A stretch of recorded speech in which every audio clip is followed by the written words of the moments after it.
Dans un petit village d'Afrique de l'Ouest, là où la poussière dorée danse avec le vent du matin, vivait un jeune garçon nommé Moussa. Il n'était ni le plus fort, ni le plus riche, ni le plus admiré. Mais il avait quelque chose que personne ne pouvait lui voler. Un rêve de changer la vie de sa famille. Un rêve de voir sa mère sourire, sans craindre le lendemain. Mais Moussa ne savait pas encore que pour atteindre ce rêve, il allait devoir traverser la douleur, la trahison et le feu. Moussa vivait avec sa mère Aminata, son père Ousmane et ses deux frères, Ibrahima et Samba. Leur maison n'était qu'une petite case de terre rouge. Mais pour Moussa, c'était un royaume. Chaque matin, il accompagnait sa mère au puits. Sous le soleil brûlant, Aminata lui disait toujours « Mon fils, la pauvreté ne tue pas. Ce qui tue, c'est de croire qu'on ne peut pas en sortir. » Ces mots devinrent sa force. À l'école, Moussa brillait. Pendant que les autres jouaient, lui restait tard pour lire à la lampe à huile. Le maître disait souvent « Cet enfant a une lumière dans les yeux, et cette lumière le mènera loin. » Mais cette lumière allait aussi éveiller la jalousie. Son frère aîné, Ibrahima, commença à changer. Chaque succès de Moussa était pour lui une blessure. Chaque éloge du maître, un rappel cruel de ses propres échecs.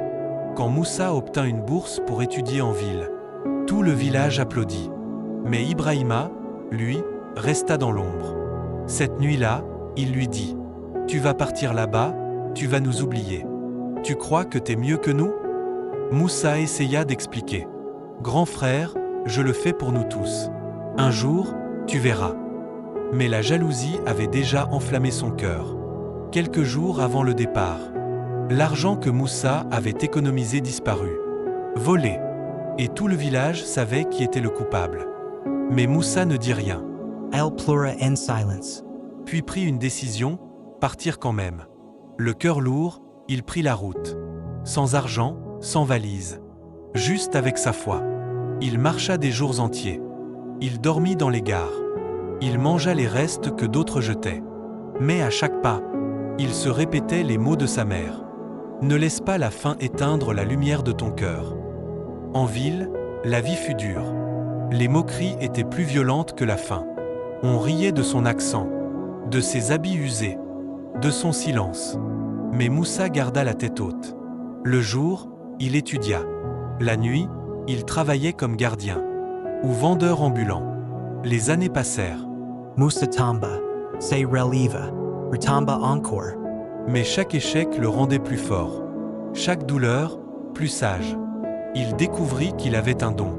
Celui d'écouter, de comprendre et de parler avec le cœur. Petit à petit, il entra dans le commerce. Un client, puis 2, puis 10. Et ce qui n'était qu'un rêve devint une entreprise.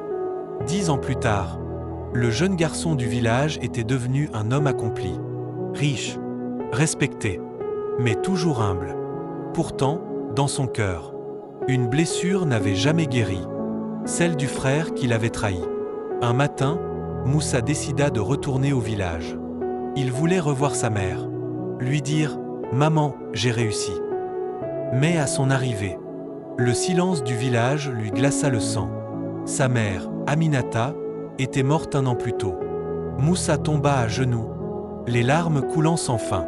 « Maman, j'ai réussi, mais je n'ai plus personne à qui le dire. » Soudain, une ombre s'approcha.